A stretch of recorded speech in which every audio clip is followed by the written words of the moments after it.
With us, we have the CEO of Freedrop Interiors. We are here to document her and get to learn a few things from her, and we shall begin.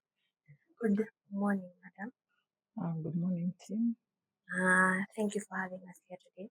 You're most welcome. You can start by introducing yourself and tell us and welcome us here to Freedrop Interiors, and we can get down to our questions. Oh, my name is Bancy Kalekye, and I'm the leader and the founder of Freedrop Limited. We used to be called Freedrop Interiors Limited, but now we are just Freedrop. And we are a company specializing in construction services, and we're distributing a product called liquid wallpaper in Kenya and East Africa. Thank you. We can get down to our questions. For our first question, who is Bancy Kalekye? Um, Bancy is a girl who was born and raised in the village, and I schooled in the village, and later on I schooled at Jomo Kenyatta University of Agriculture and Technology, and later on also I did several other studies, but I'm this girl who had a dream to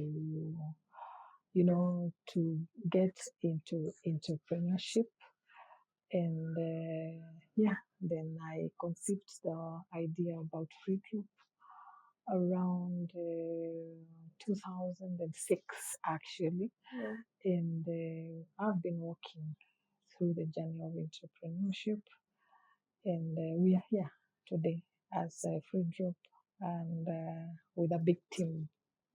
Yes. Okay, thank you for that. Mm. For our next question, you said you started it in 2006. From research that I've done, you started when you were only two people, right? So for the question, how has Freedrop grown from when it started with only two staff members?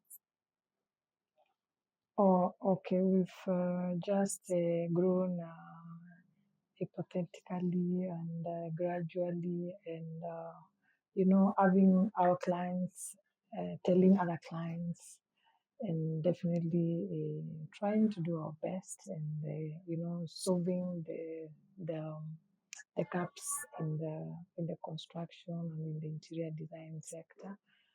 And it's just been a growth of small steps, and learning, and doing research, and finding how we can offer better services to to the country, and small time expansion. And yes, we're here now. We are large team. I think we could be employing around 50 people right now. Hmm. And yes, and we're doing several projects for different kind of clients, for NGOs, for the corporates, for the private sector, for individuals, and the list is long. Yes. Okay. Uh, Liquid wallpaper is such a unique product. I personally hadn't heard of it, but it's such a unique product. What inspired you to venture into this?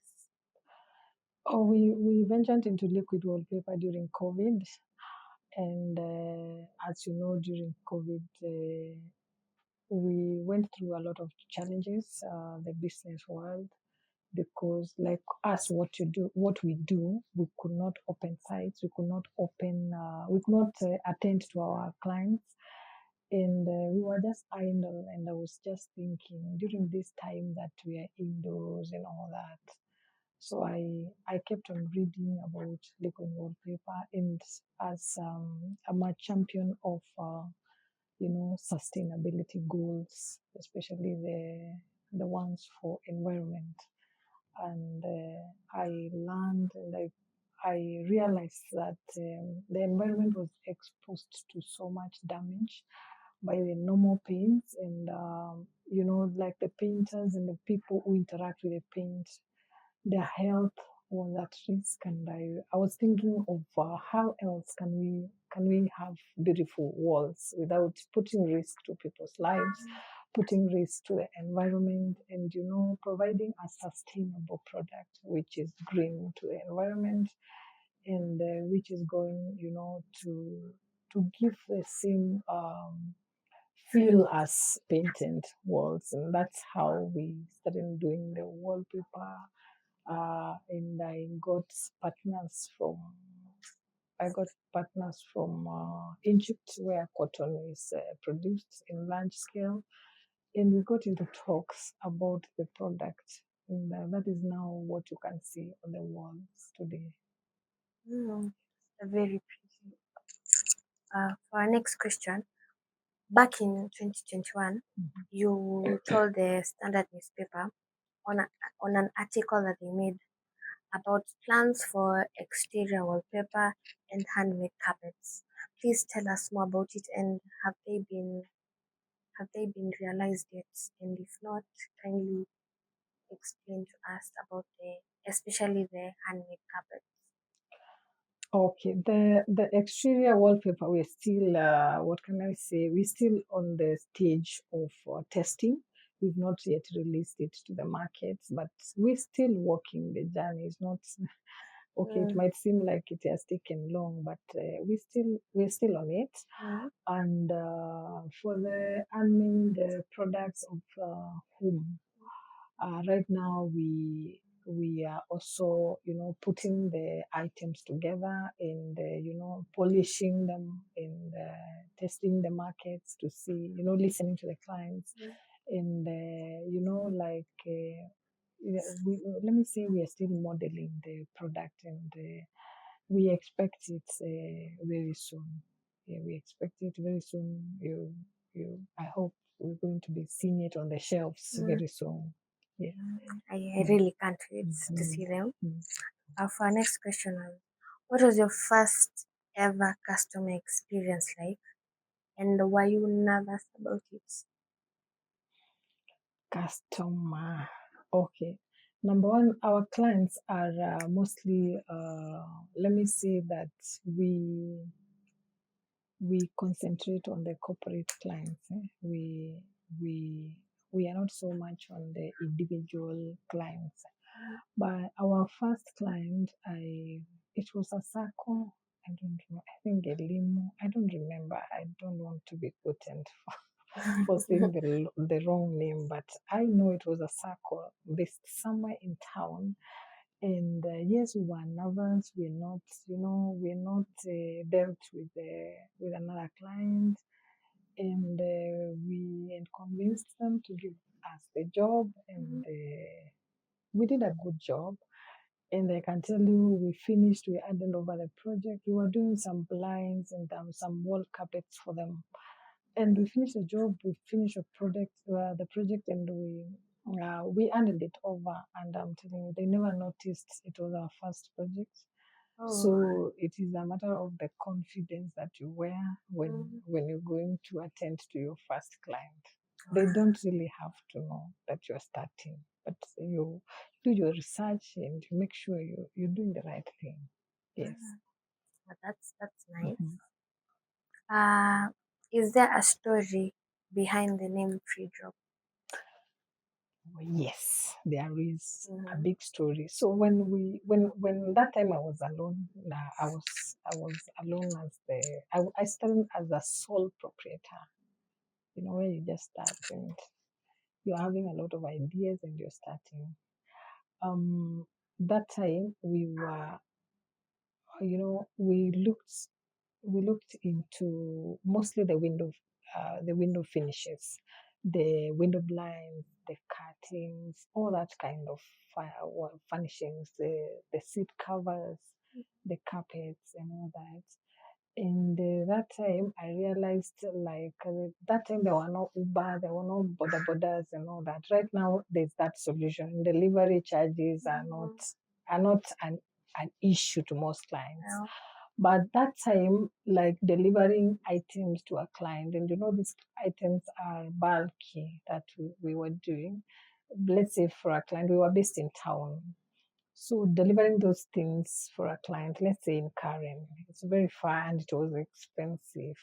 So for us, to encourage customers to buy from us, the mosquito nets and what have you, we thought we could drop them freely Mhm. without charging them. So we said we are not going to be charging customers the delivery charges, and then now we said, oh, okay, we're going to be called free. Yes, Oh, that's why we are called free drop. oh, We really avoid to charge our customers delivery charges. Yes. Mm. that's Mm. interesting. That's And a customers actually, they will always ask you, are we paying delivery or you're paying delivery? For them, it means a lot. Yes. Yeah. that's a very interesting story. Mm. Okay, for our next question, what are your biggest milestones or breakthrough moments? Mm. Wow. Great milestones.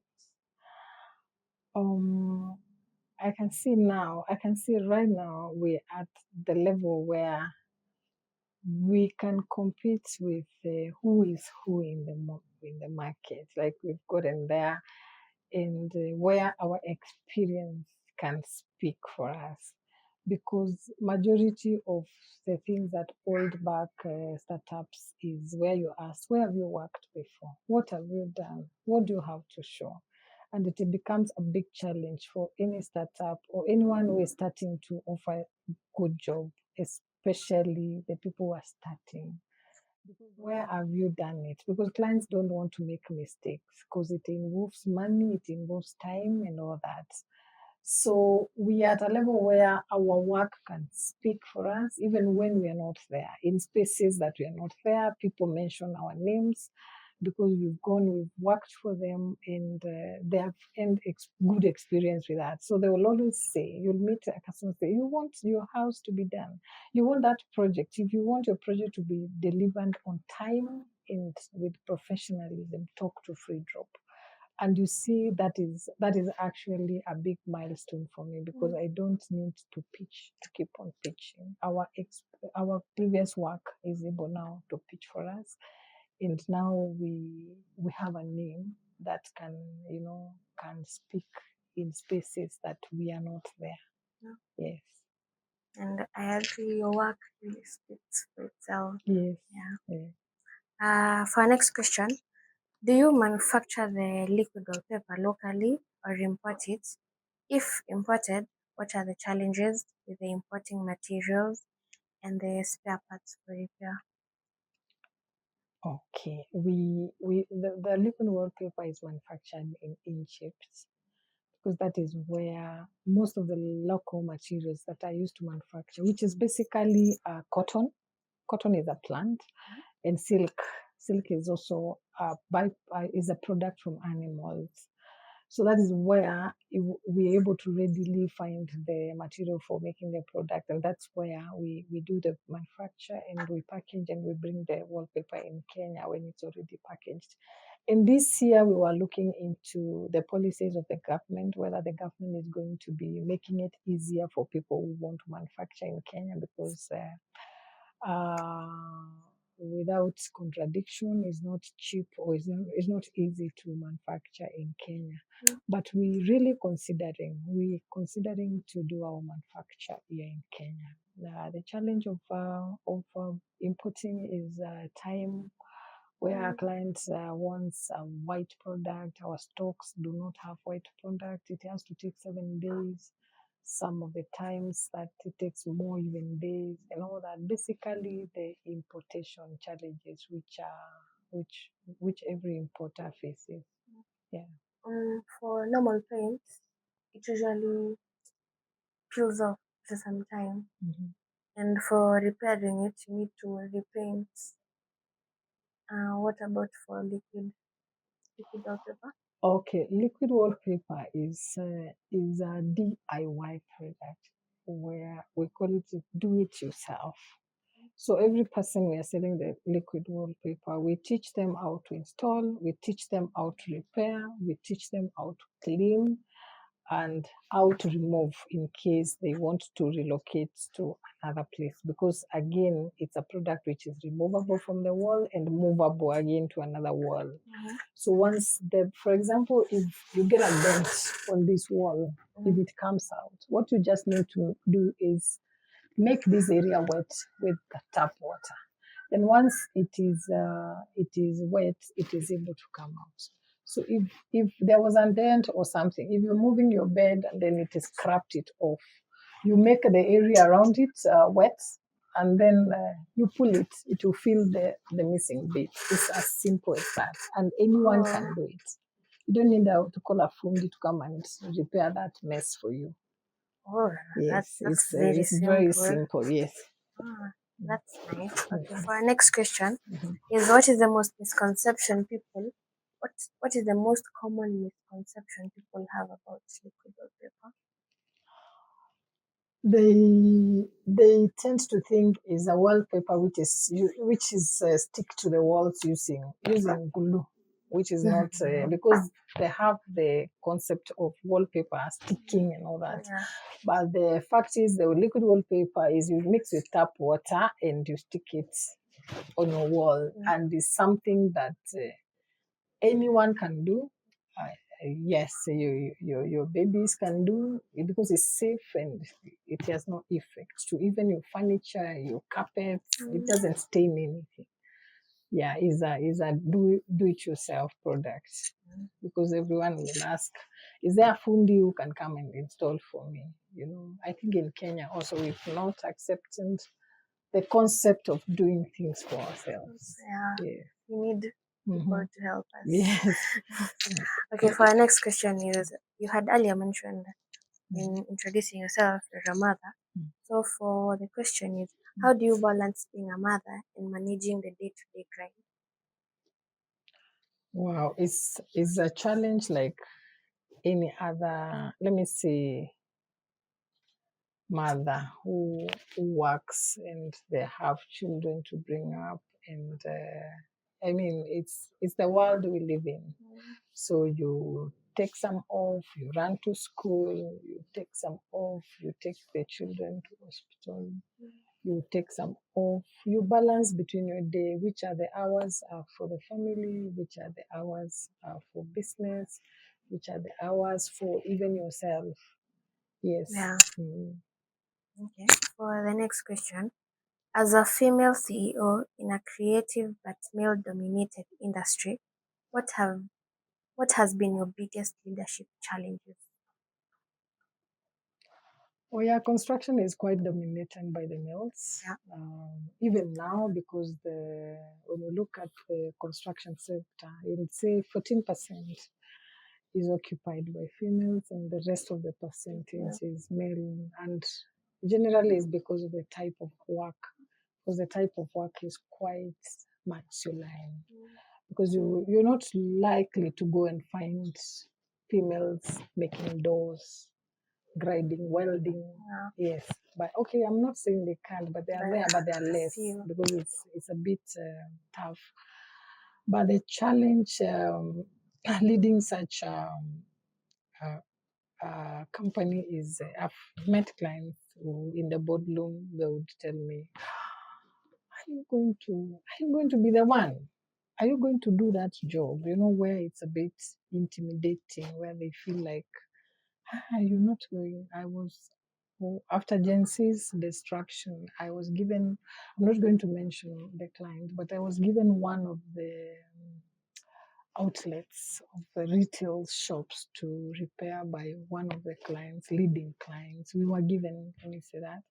And when I went to sign the contract, apparently I think it's a lady who was signing the contract. She asked me, do you think you even know what you're going to do? And actually it was a very simple, it's one of the simplest projects I've done. But I can't tell her she's a client. But there's that feeling that hiyo tu kazi ni mwanaume anaweza fanya. But so I did the job, and when we went to hand over, our tone was different.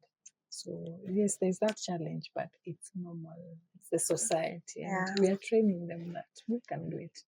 Yes, What a man can do, a yes, woman can do, woman and can do do. better. Yes. For our Mm. next question is, Yes.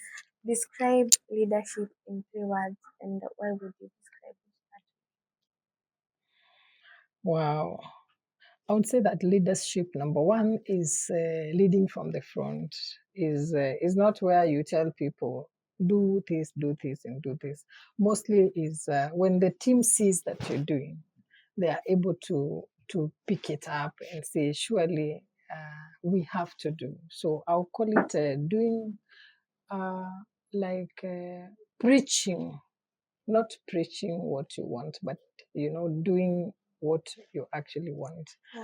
And that's what I'm calling leading from the front. And the other thing I would say is understanding your team, because if you've if your team, people come from different backgrounds, different skills, different abilities. People are quite different, and qualifications and skills put aside, everyone has a deep contribution that they can do to the company. That you need to give them the chance to bring it out, where you make the space safe for them to bring out their abilities. So it's understanding your team members and holding them and working with them. Mm. And the last thing I would say about leadership is accountability. So if we sign a contract with a client and we say that we're going to deliver a job in 2 weeks, so I mean, I have to be accountable to everything that happens and to that statement that we are going to do that job within those times. And if we are not doing it within that time, we have to be able to have a very good reason that the client can understand why we cannot do that job within that time. Because also construction has that kind of a challenge with people saying they will deliver this, they deliver that, with people saying they deliver in 7 weeks and they deliver in 70 weeks. So there's now that, and I'll call it for me, my leadership means I'm accountable to my clients. Yes. Thank you for that. For our next question, Mhm. who has been your biggest cheerleader when you started, and how has your family played the role of supporting you? Wow. Wow. So my family has been there because starting a business, a startup in Kenya is a Level. whole project. Mm. Yeah, because the business first tries to kill you before before Anything else? before, yeah, it's quite hard. But my family has held me. My parents have been there. My brothers, my children, my husband. It's been a whole challenge, but we're there, and have a business partner also who is very supportive. We share ideas, we discuss when things are difficult, we lock ourselves here and we look for solutions. And also we have quite supportive friends who have uh, who have worked with me and who have referred clients to me. Yeah. Oh, that's nice.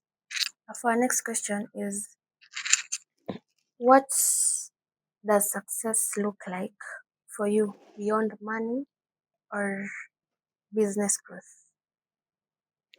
I would say that success is living in alignment with one goals in life, and yeah, success is living your values, achieving your goals, and sitting and feeling like whatever it is that you did, you give it your best. That does not leave you with any regret. It doesn't mean nothing fails, but it means whatever even has failed, you give it your best. Once you give something your best, there's no case to answer, and you feel like fine, I've succeeded, and whatever has gone wrong, you take it as lessons. Whatever was a mistake, you learn from the mistake, and definitely you don't repeat the mistake. Mm. So is alignment of your values and your goals, and getting to that level where, okay, I did my best, I gave it my best. Yes. Okay, for the next question is, if your younger self could see you right now, what do you think she'd say? Wow, the younger version of me, I think would be very proud to be associated with the older version of me, Mm. and because I've I've beaten some odds, I've learned and unlearned some of the things which I've unlearned what is not necessary, and I've learned what is necessary. And the younger me, I think, would just give me a very big warm hug. Mm. Yes. Okay. Mm. Um, if you weren't running Freedrop Interiors, what would you be doing right now? Other passion I have, I would be maybe working for the government. I would be working and looking for sustainable development of solutions in the country or in the globe. Mm-hmm. And I would be probably right now cooking for my children in the house. Mm, Okay, for mm, our next question, mm. are you more focused on building a brand people will love or one that people will fear losing? Um, I'm focused on building not just a company. Mm. I'm looking at building a culture where everyone who passes through my hands, I empower them, because I've realized a lot of people lack people to hold them, Yeah, because I've seen also my journey. If I learned some things when I was quite younger, probably I could be a better CEO today. yeah. But it's offering anyone who comes, I give that space even to my social media to tell people what it is that when they want to become entrepreneurs, what is it that they have to focus, what it is that is not necessary, what is it that they need to take, and what it is that they need to leave. And I want to build that brand where our clients can trust us. They feel, they feel they are loved and they are trusted, and they're getting value for their money. Where all of the staff feel like they can learn, they can grow, and they can get empowered. They can speak up, and they can share their views. And I mean, a brand that will leave a lasting impact beyond my time as a CEO. Uh-huh. That's a very good answer. Mm. So for our next question, what change do you want to bring or make in how people view interior decor in Africa? Number one, majority of people think you can only hire an architect to draw your house only. Actually, they only involve the architect at the point of drawing, design of the Design of house. the And house. once they have that design, that is the end. But I would rather say that people need to walk through their home journey with the right professionals is very important, because some mistakes that people make during when they're coming up with their home, they are irreparable at some other stages, or rather if they have to repair, it's going to be very expensive. And interior design is not a concept for the rich, is just a concept that everyone, whatever space that you have, even your small room that you have, it doesn't hurt you when it is well designed, it is well arranged, and is giving that feel or the theme of what you love. and is becoming, you know, it's giving you a better feeling when you go home. Mm. So it's something that we have not embraced yet, majority of Kenyans, but it's something that they need to think on how to make their spaces look good, feel good, because when your space feels good, it also makes you feel good as a person. And when you wake up in a nicely done bed, you're likely to have a nice day. Yeah. I can agree Yeah, to that. yeah. Okay, for our next question is, what legacy do you hope to leave in the interior design industry and for women in business? Wow. I would like to probably leave the legacy of sustainable products, products that are not harmful to our environment, products we use products that are not harmful to the health of the people, and you know, we bring the concept of do it yourself, where you know a community which is not so dependent on a fundi, Mm. bring by, you know, every small thing. You cannot take a nail and fix your chair in the house because you need to call a fundi, Mm. because I feel like Kenyans, we live a very expensive life, yet we are also struggling Yeah. because you yourself, you're not, probably you don't have a job, but you still have to call somebody to come and fix your very small things, even your hair, something that you can comb in the house. you you need to go and have somebody do it. And you know, I would say that the world has a lot of opportunities. Is there people to open their eyes and to look at the gaps that are there in the community, what people are struggling to get, and then you fix that. Once you fix that, you're going to have a very sustainable business or product that is going to live beyond your time. And I would call for the women to stand up and occupy their space in leadership and in in making the world a better place. Yes. Uh, as we wind up, what advice would you give to a young woman or man, or rather anybody watching this right now, and is dreaming of starting his or her own business, but they are afraid? Yes. Wow. Starting anything or everything basically uh, is a challenge for everyone because we have our inner fears, we have our inner insecurities. Mm. That there's always somebody telling you, an inside person telling you that it's going to fail, you're not going to make it, you're not good enough. The first thing, if you want to be an entrepreneur, whatever it is you want to do, not even entrepreneurship alone. I want to major in entrepreneur because entrepreneurship is hard.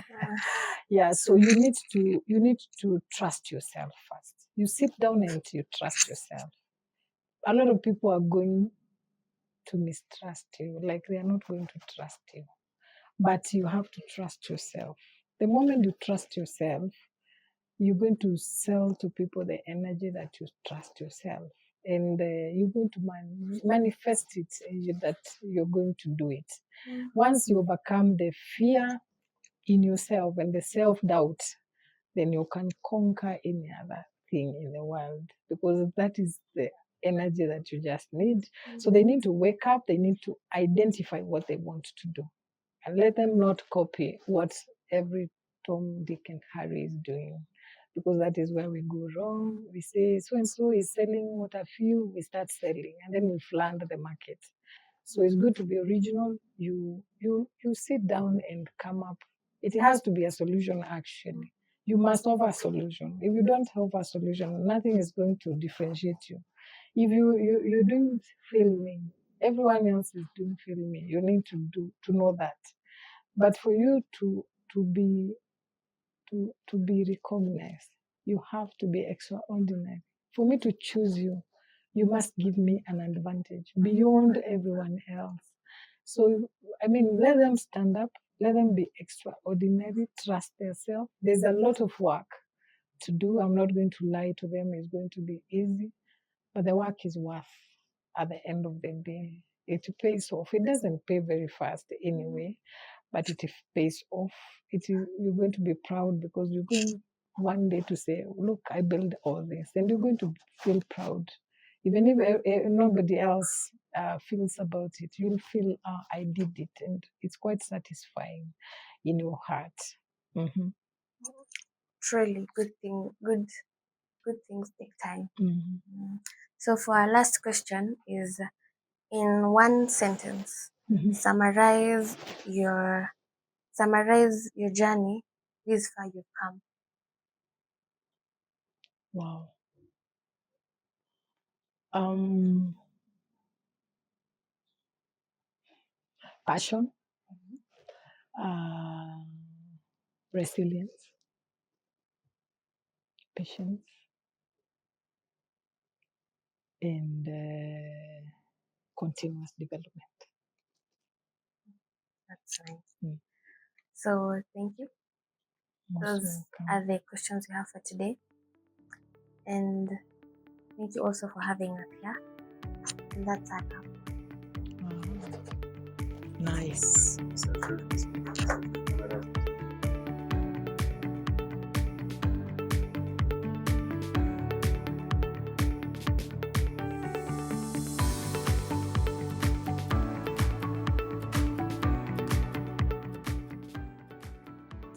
In this segment, you'll get to know the CEO outside the office. So it starts. Welcome to another segment.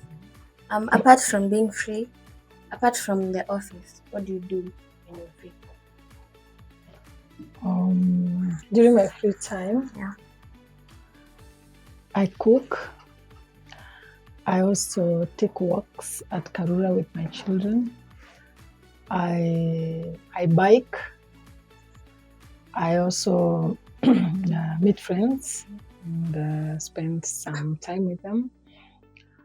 I love going to the spa when I'm free, and I play some golf during my free time. That's nice. Yeah. What do you think people consider as your talent?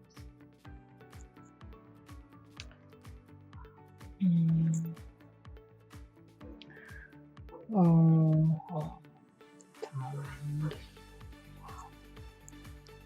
I'm able to have a talent to make spaces look very beautiful, like just like just even casually. If I walk to your space, I would tell you, Grace, if that book you made it green, it will look better. If if that chair that you're covering with green or covered with yellow, it will come out better. If the seats that you have, you can use a grey carpet, your house will look much better. If you arranged your bed facing this side and not facing this side, it would look better. It's something that I did from the time I was very young, without even knowing that I had the passion, and I would venture into interior design. Yeah. So can you call it a calling? Rather. I would call it a passion. Yes. Okay. Yeah. So another one is, which celebrity would you like to find in space for? That one celebrity. Mine again. Ooh. That's nice. Another one is, what's that weird thing you have on your desk? A nail file. A nail file. And I have an eraser, a rubber. Okay. So, what's the first thing you do when you wake up? In the morning, when I wake up, I pray, and immediately I drink a cup of hot water. Mm-hmm. Yes. It's nice. Mm. Another one is, are you a late night person or a morning person? All factors don't cast stand. I would be a late night person. I don't like waking up in the morning, but my schedule starts very early, sometimes at 6 in the morning. So I don't have choices. I have to wake up. And again, I have to go through what my team have been doing during the day and see and read their reports. So again, I have to work again in the evenings, late evenings. But like when it's not very busy, I would rather, come at 9:30 and leave a bit late. Okay. Another one is, what's your favorite social media platform? Facebook. Okay, another one. Which is your favorite go-to meal and which is your favorite restaurant? I would have a pizza anytime. And I really love the Lord Errol in Runda. Oh, yes, the restaurant. I love their ambience. I love their food. And I love the staff around that place. Oh, that's nice. That's very nice. Another one is, what is your favorite destination for a vacation? Either in Kenya or international. But you can start with Kenya. Kenya. Diani anytime. Any day, anytime. Any day, anytime, all the time. And international, Maldives. Wow, that's nice. Maldives is very beautiful. Another one is, what is your favorite music genre? For the last one, I'm just curious. You said you're Madam Bancy Kalekye. Are you related to Kalekye Momo, the radio presenter? No, we're not related. We just share name. Oh. Okay. I think that's all for today. And as we wind up, I see you have business cards here. I think maybe I'll carry one so that I can go show people that I was here, and if you need a liquid wallpaper, Freedrop is your place to go. They have Instagram. You have TikTok account? Yes, we do. Freedrop Interiors. Yeah, they have an email there. You'll see it. info@freedropinteriors.co.ke. Telephone number 0725 609 263. And you can log into our website www.freedropinteriors.co.ke. We are located at Madonna House, Westlands Road, the Madonna Annex on the 3rd floor, suite number 305. As you wind up, you have anything else to add to the ones who are watching us and the ones who will watch it? At Freedrop is where we serve you and we make your houses look better at a very affordable price. I welcome all of you. Thank you. Thank you for having us. Thank you for the tea. Karibu. I like that.